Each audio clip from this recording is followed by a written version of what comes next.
ನಮಸ್ಕಾರ, ನೀವು ನೋಡ್ತಾ ಇದ್ದೀರಾ ಸುಮನ್ ಟಿವಿ ಕನ್ನಡ. ನಾನು ಮಹೇಶ್. ವೀಕ್ಷಕರೇ, ರಾಜ್ಯ ರಾಜಕಾರಣದಲ್ಲಿ ಒಂದಿಷ್ಟು ಬೆಳವಣಿಗೆಗಳು ಆಗ್ತಾನೇ ಇರುತ್ತೆ. ರಾಜ್ಯದಲ್ಲಿ ಸಾಕಷ್ಟು ಬೆಳವಣಿಗೆಗಳಾಗುತ್ತೆ. ಬಟ್ ಎಲ್ಲರ ಇಂಟ್ರೆಸ್ಟ್ ಇರೋದೇನು ಅಂತ ಹೇಳಿದ್ರೆ ಪಾಲಿಟಿಕ್ಸ್. ಪಾಲಿಟಿಕ್ಸ್ನಲ್ಲಿ ಆಗುವಂತಹ ಬೆಳವಣಿಗೆಗಳು ಎಲ್ಲರ ಇಂಟ್ರೆಸ್ಟನ್ನು ಕಸಿದುಕೊಳ್ಳುತ್ತೆ. ಅದೇ ರೀತಿಯ ಇಂಟ್ರೆಸ್ಟ್ ಇರುವಂಥ ಟಾಪಿಕ್ ಏನು ಅಂತ ಹೇಳಿದ್ರೆ ಈ ಸಿ ಎಂ ವಿಚಾರ. ನೋಡಿ, ಸಿ ಎಂ ವಿಚಾರ ಕಾಂಗ್ರೆಸ್ನಲ್ಲೂ ಕೂಡ ಸದ್ದು ಮಾಡ್ತಾ ಇದೆ. ಅದೇ ರೀತಿಯಾಗಿ ದೋಸ್ತಿ ಪಕ್ಷಗಳಲ್ಲಿ ಅಂದರೆ BJP JDS ಅಲ್ಲೂ ಕೂಡ ಸಿ ಎಂ ವಿಚಾರ ಚರ್ಚೆಗೆ ಬರ್ತಾ ಇದೆ. ಹಾಗಾದರೆ ಕಾಂಗ್ರೆಸ್ ವಿಚಾರದಲ್ಲಿ ಎಲ್ಲರಿಗೂ ಗೊತ್ತಿದೆ, ಮುಖ್ಯಮಂತ್ರಿ ಬದಲಾವಣೆ ವಿಚಾರ, ಪವರ್ ಶೇರಿಂಗ್ ವಿಚಾರ ಮುನ್ನೆಲೆಗೆ ಬರ್ತಾ ಇದೆ ಅಂತ ಹೇಳಿ. ಹಾಗಾದರೆ ಈ ಮೈತ್ರಿಯಲ್ಲಿ ಅಥವಾ ಈ ದೋಸ್ತಿ ಪಕ್ಷಗಳಲ್ಲಿ ಯಾವ ಕಾರಣಕ್ಕಾಗಿ ಸಿ ಎಂ ವಿಚಾರ ಮುನ್ನೆಲೆಗೆ ಬರ್ತಾ ಇದೆ? JDSನಲ್ಲಿ ಏನಾಗ್ತಾ ಇದೆ, BJPಯಲ್ಲಿ ಏನಾಗ್ತಾ ಇದೆ? JDSನಲ್ಲಿ ನಡೀತಾ ಇರುವಂತಹ ಟಾಪಿಕ್ ಅಥವಾ ವಿಚಾರ ಕುಮಾರಸ್ವಾಮಿಯವರೇ ಸಿ ಎಂ ಆಗಬೇಕು ಅಂತ ಹೇಳಿ. ಇಫ್ ಇನ್ ಕೇಸ್ ಏನಾದರೂ ಕುಮಾರಸ್ವಾಮಿಯವರೇ ಸಿ ಎಂ ಆಗಬೇಕು ಅಂತ ಹೇಳಿದ್ರೆ JDS ಏನು ಮಾಡಬೇಕು? ಅದೇ ಸಂದರ್ಭದಲ್ಲಿ BJPಯ ಸಿ ಎಂ ಬರಬೇಕು ಅಂತ ಹೇಳಿದ್ರೆ BJP ಏನು ಮಾಡಬೇಕು? ಅದನ್ನು ಈ ವಿಡಿಯೋದಲ್ಲಿ ಮಾತನಾಡ್ತಾ ಹೋಗ್ತೀವಿ. ಅದಕ್ಕೂ ಮುನ್ನ ನೀವಿನ್ನೂ ನಮ್ಮ ಚಾನಲನ್ನು ಸಬ್ಸ್ಕ್ರೈಬ್ ಮಾಡಿಲ್ಲ ಅಂದರೆ ದಯವಿಟ್ಟು ಈ ಕೂಡಲೇ ಸಬ್ಸ್ಕ್ರೈಬ್ ಮಾಡಿ. ಸುಮನ್ ಟಿವಿ ಕನ್ನಡದಲ್ಲಿ ಜಾಹೀರಾತು ನೀಡಲು ಸಂಪರ್ಕಿಸಿ 9638367663. ವೀಕ್ಷಕರೇ, ನಮ್ಮೆಲ್ಲರಿಗೂ ಕೂಡ ಗೊತ್ತಿರೋ ವಿಚಾರ, ರಾಜ್ಯದಲ್ಲಿ ದೋಸ್ತಿ ಪಕ್ಷಗಳಿವೆ. BJP JDS. ಈ ದೋಸ್ತಿ ಪಕ್ಷಗಳ ಮೊದಲ ಆಟ ಯಾವುದು? 2024ರ ಲೋಕಸಭಾ ಚುನಾವಣೆ. ಈ ಲೋಕಸಭಾ ಚುನಾವಣೆಯಲ್ಲಿ ಈ ದೋಸ್ತಿ ಪಕ್ಷಗಳ ಆಟ ಕಾಂಗ್ರೆಸ್ಗೆ ಮುಳುವಾಗಿತ್ತು. ಅರ್ಥಾತ್ ಹಳೆ ಮೈಸೂರು ಭಾಗದಲ್ಲಿ ಕಾಂಗ್ರೆಸ್ಗೆ ಅತಿ ದೊಡ್ಡ ಪೆಟ್ಟು ಕೊಟ್ಟಿದ್ದು JDS ಮತ್ತು BJPಯ ದೋಸ್ತಿ. ರಾಜ್ಯದಲ್ಲಿ ಅದರಲ್ಲೂ ಕೂಡ ಹಳೆ ಮೈಸೂರು ಭಾಗದಲ್ಲಿ ಬರುವಂತಹ ಚಿಕ್ಕಬಳ್ಳಾಪುರ, ಕೋಲಾರ, ಬೆಂಗಳೂರು ಗ್ರಾಮಾಂತರ, ಹಾಸನ, ಮಂಡ್ಯ, ಹೀಗೆ ಹಳೆ ಮೈಸೂರು ಭಾಗದಲ್ಲಿ ಬರುವಂತಹ ಲೋಕಸಭಾ ಕ್ಷೇತ್ರಗಳಲ್ಲಿ ಆಲ್ಮೋಸ್ಟ್ ಈ ದೋಸ್ತಿ ಪಕ್ಷಗಳು ಕ್ಲೀನ್ ಸ್ವೀಪ್ ಮಾಡಿತ್ತು. ಕಾಂಗ್ರೆಸ್ಗೆ ಅತಿ ದೊಡ್ಡ ಮುಖಭಂಗ ಆಯಿತು. ಇರುವಂತಹ 14 ಲೋಕಸಭಾ ಕ್ಷೇತ್ರಗಳ ಪೈಕಿ ಬರೋಬ್ಬರಿ 12 ಲೋಕಸಭಾ ಕ್ಷೇತ್ರದಲ್ಲಿ ಈ ದೋಸ್ತಿ ಪಕ್ಷಗಳಿಗೆ ಗೆಲುವು ಸಿಕ್ತು. ಸೊ ಮೊದಲ ಆಟದಲ್ಲಿ ಈ ದೋಸ್ತಿ ಪಕ್ಷಗಳು ಗೆದ್ದ ಆಯಿತು. ನೆಕ್ಸ್ಟ್ ಈಗ ಇರುವಂಥದ್ದು ವಿಚಾರ ಏನು? ನೆಕ್ಸ್ಟ್ ಬರುವಂಥ ಲೋಕಲ್ ಬಾಡಿ ಎಲೆಕ್ಷನ್. ಆ ಲೋಕಲ್ ಬಾಡಿ ಎಲೆಕ್ಷನಲ್ಲಿ ಮೈತ್ರಿ ಇರುತ್ತೋ ಇಲ್ವೋ ಅನ್ನುವಂಥ ಕನ್ಫ್ಯೂಷನ್ ಇದ್ದೇ ಇದೆ. ಇದರ ನಡುವೆ ಇನ್ನು 2.5 ವರ್ಷಕ್ಕೆ ಬರುವಂತಹ ರಾಜ್ಯ ವಿಧಾನಸಭಾ ಚುನಾವಣೆ 2028. 2028 ರಾಜ್ಯ ವಿಧಾನಸಭಾ ಚುನಾವಣೆಗೆ ಒಂದು ಕಡೆ JDS ತಯಾರಿ ಆರಂಭಿಸಿದೆ. ಅದೇ ಸಂದರ್ಭದಲ್ಲಿ ಗೊಂದಲದ ನಡುವೆಯೂ ಕೂಡ BJP ತಯಾರಿ ಆರಂಭಿಸಿದೆಯಂತೆ. ಅದು ಎಷ್ಟರ ಮಟ್ಟಿಗೆ ತಯಾರಿ ಆರಂಭಿಸಿದೆ ಅಂತ ಎಲ್ಲರಿಗೂ ಕೂಡ ಗೊತ್ತಿದೆ. ಬಟ್ ಈ ದೋಸ್ತಿ ಪಕ್ಷಗಳ ಪೈಕಿ 2028 ಟಾರ್ಗೆಟ್ ಅಂತ ಇಟ್ಕೊಂಡು ಸಂಘಟನೆ ಮಾಡ್ತಾ ಇರುವಂಥ ಪಕ್ಷ ಯಾವುದು ಅಂತ ಹೇಳಿದ್ರೆ ಅದು JDS. ನೋಡಿ, ಕಳೆದ 1 ವರ್ಷದಲ್ಲಿ JDSನ ಈ ಪಕ್ಷ ಸಂಘಟನೆ ಚಟುವಟಿಕೆಯನ್ನು ನೋಡಿ. ನಿಖಿಲ್ ಕುಮಾರಸ್ವಾಮಿಯವರು ರಾಜ್ಯಾಧ್ಯಕ್ಷರಾಗ್ತಾರೆ ಅನ್ನುವಂತಹ ಸದ್ದಿನೊಂದಿಗೆ ನಿಖಿಲ್ ಕುಮಾರಸ್ವಾಮಿಯವರು ರಾಜ್ಯದಾದ್ಯಂತ ಪ್ರವಾಸ ಮಾಡಿದರು. ಅದಕ್ಕೆ ಒಂದು ಹೆಸರನ್ನು ಕೊಟ್ಟಿದ್ದರು, ಜನರೊಂದಿಗೆ ಜನತಾದಳ ಅಂತ ಹೇಳಿ. ನಿಖಿಲ್ ಕುಮಾರಸ್ವಾಮಿಯವರು ರಾಜ್ಯ ಪ್ರವಾಸವನ್ನು ಮಾಡ್ಕೊಂಡು ಬರ್ತಾ ಇದ್ದಾರೆ. ಅದು ಕಂಟಿನ್ಯೂ ಕೂಡ ಆಗ್ತಾ ಇದೆ. ನಿಖಿಲ್ ಕುಮಾರಸ್ವಾಮಿಯವರು ಹೋದ ಕಡೆ ಎಲ್ಲವೂ ಕೂಡ ಯುವಕರನ್ನು ಆಕರ್ಷಣೆ ಮಾಡುವಂಥ ತಂತ್ರಗಾರಿಕೆ ಮತ್ತು ಪಕ್ಷ ಸಂಘಟನೆ ಮಾಡ್ತಾ ಇದ್ದಾರೆ. ಇದರ ಜೊತೆಗೆ ಬೆಳ್ಳಿ ಹಬ್ಬ ಕೂಡ ನಡೆಸ್ತಾ ಇದೆ JDS. ಹಾಸನದಲ್ಲಿ ದೊಡ್ಡ ಬೆಳ್ಳಿ ಹಬ್ಬ ಕಾರ್ಯಕ್ರಮ ನಡೆಯಿತು. ಅದಾದ ನಂತರ ಉತ್ತರ ಕರ್ನಾಟಕ ಭಾಗದಲ್ಲೂ ಕೂಡ ಬೆಳ್ಳಿ ಹಬ್ಬವನ್ನು ನಡೆಸ್ಕೊಂಡಿದ್ದಾರೆ. ಅಂದರೆ ಪಕ್ಷ ಎಲ್ಲಿ ಒಂಚೂರು ಗಟ್ಟಿಯಾಗಿದೆ ಅಥವಾ ಪಕ್ಷಕ್ಕೆ ಒಂದು ಮಿನಿಮಮ್ ಓಟ್ ಬರುತ್ತೆ, ಆ ಕ್ಷೇತ್ರದಲ್ಲಿ JDS ಈಗ ಕಾನ್ಸಂಟ್ರೇಟ್ ಮಾಡಿ ಸಂಘಟನೆಗೆ ಮುಂದಾಗ್ತಾ ಇದೆ. ಹಾಗಾದರೆ ಯಾವ ಕಾರಣಕ್ಕೆ ಅಂದರೆ JDSನ ಟಾರ್ಗೆಟ್ ಇರುವಂಥದ್ದು ಮುಂದಿನ ಎಲೆಕ್ಷನ್ನಲ್ಲಿ BJP ಜೊತೆ ಮೈತ್ರಿ ಮಾಡಿಕೊಂಡು ಕುಮಾರಸ್ವಾಮಿಯವರು ಸಿ ಎಂ ಆಗಬೇಕು. JDSನ ಟಾರ್ಗೆಟ್ ಒಂದೇ, 2028 ಕುಮಾರಸ್ವಾಮಿ ಸಿ ಎಂ ಅಷ್ಟೇ. ಕುಮಾರಸ್ವಾಮಿಯವರನ್ನ ಸಿ ಎಂ ಮಾಡಬೇಕು. ಇದು ಅಜೆಂಡಾ ಆಗಿರುವಂಥದ್ದು JDSನದ್ದು. ನೋಡಿ, JDSನ ಪ್ರಶ್ನಾತೀತ ನಾಯಕರಾಗಿರುವಂತಹ HD ಕುಮಾರಸ್ವಾಮಿಯವರು, HD ದೇವೇಗೌಡರು, ನಿಖಿಲ್ ಕುಮಾರಸ್ವಾಮಿ. ಎಚ್ ಡಿ ದೇವೇಗೌಡರು ಕುಮಾರಸ್ವಾಮಿ ಸಿಎಂ ಆಗಬೇಕು, ರಾಜ್ಯದಲ್ಲಿ ಒಂದು ಸುಭಿಕ್ಷ ಸುಭದ್ರ ಸರ್ಕಾರ ಬರಬೇಕು ಅಂತ ಹೇಳ್ತಾರೆ. ಕುಮಾರಸ್ವಾಮಿ ಸಿಎಂ ಆದ್ರೆ ಒಳ್ಳೆಯದು ಅಂತ ಹೇಳ್ತಾರೆ. ಹಾಗಾದ್ರೆ ಕುಮಾರಸ್ವಾಮಿ ಅವರು ಸಿಎಂ ಆಗೋದು ಅಷ್ಟು ಸುಲಭನಾ ಅಂತ ಹೇಳಿದ್ರೆ ದೇವೇಗೌಡರ ಹತ್ರ ಅದಕ್ಕೆ ಆನ್ಸರ್ ಇದೆ. ಕುಮಾರಸ್ವಾಮಿಯವರು ಸಿಎಂ ಆಗೋದು ನರೇಂದ್ರ ಮೋದಿ ಮತ್ತು ಅಮಿತ್ ಶಾ ಅವರ ಕೈಯಲ್ಲಿ ಇದೆ.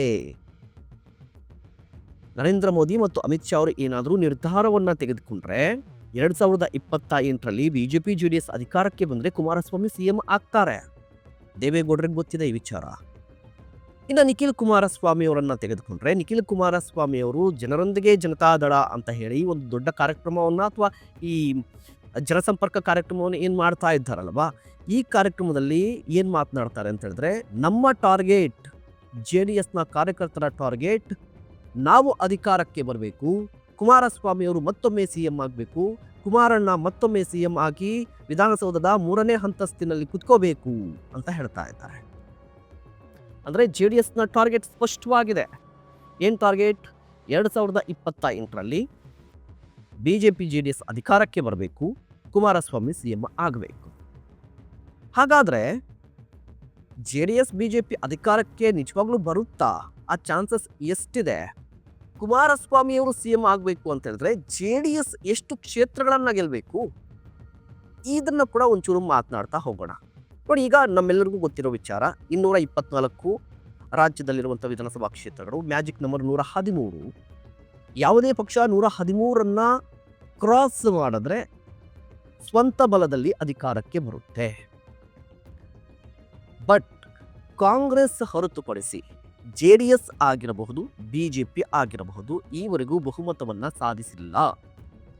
ಕುಮಾರಸ್ವಾಮಿ ಅವರು 2 ಬಾರಿ ಸಿಎಂ ಆಗಿದ್ದಾರೆ. ಬಿಜೆಪಿ ಅಧಿಕಾರಕ್ಕೆ ಬಂದಿದೆ. ಬಿಜೆಪಿಯಲ್ಲಿ ಯಡಿಯೂರಪ್ಪನವರು, ಬೊಮ್ಮಾಯಿಯವರು, ಶೆಟ್ಟರ್ ಅವರು, ಸದಾನಂದ ಗೌಡರು ಹೀಗೆ ಸಿಎಂಗಳಾಗಿದ್ರೂ ಕೂಡ ಬಿಜೆಪಿ JDS ಸ್ವಂತ ಬಲದಿಂದ ಅಧಿಕಾರಕ್ಕೆ ಬಂದಿಲ್ಲ. ಹಾಗಾದ್ರೆ 2028ಕ್ಕೆ ಸ್ವಂತ ಬಲದಿಂದ ಅಧಿಕಾರಕ್ಕೆ ಬಂದ್ಬಿಡುತ್ತಾ ಅಂದ್ರೆ ಚಾನ್ಸ್ ಇಲ್ಲ. ಯಾಕೆ ಅಂದ್ರೆ ಈ ಸದ್ಯ ಮೈತ್ರಿ ಆಗಿದ್ರೆ ಮೈತ್ರಿ ಧರ್ಮವನ್ನು ಪಾಲನೆ ಮಾಡಬೇಕು, ಸೀಟು ಹಂಚಿಕೆ ಆಗಬೇಕು, ಕ್ಷೇತ್ರ ವಿಂಗಡಣೆ ಆಗಬೇಕು, ಯಾವ ಕ್ಷೇತ್ರದಲ್ಲಿ JDS ಸ್ಪರ್ಧೆ ಮಾಡಬೇಕು, ಯಾವ ಕ್ಷೇತ್ರದಲ್ಲಿ ಬಿಜೆಪಿ ಸ್ಪರ್ಧೆ ಮಾಡಬೇಕು, ಅದೆಲ್ಲವೂ ಕೂಡ ನಿರ್ಧಾರ ಆಗಬೇಕಿದೆ.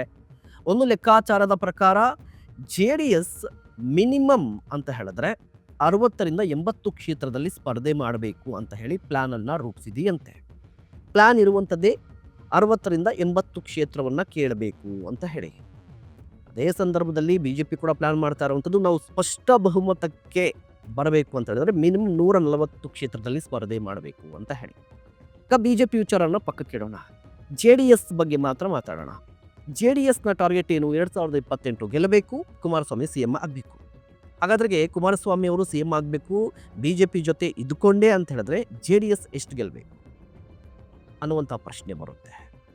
JDS ಎಷ್ಟು ಗೆಲ್ಲಬೇಕು ಅಂತ ಹೇಳಿದ್ರೆ ಸದ್ಯ JDS ಡಿಮ್ಯಾಂಡ್ ಇಡ್ತಾ ಇರುವಂಥದ್ದು ಅಥವಾ ಕಾನ್ಸಂಟ್ರೇಟ್ ಮಾಡ್ತಾ ಇರುವಂಥದ್ದು, ತಲೆಯಲ್ಲಿ ಇರುವಂಥದ್ದು, JDS ನಾಯಕರ ತಲೆಯಲ್ಲಿ ಇರುವಂಥದ್ದು 60ರಿಂದ 80 ಕ್ಷೇತ್ರಗಳನ್ನು ಕೇಳಬೇಕು. 60 ವಿಧಾನಸಭಾ ಕ್ಷೇತ್ರದಿಂದ 80 ವಿಧಾನಸಭಾ ಕ್ಷೇತ್ರಗಳವರೆಗೆ ನಾವು ಸ್ಪರ್ಧೆ ಮಾಡಬೇಕು.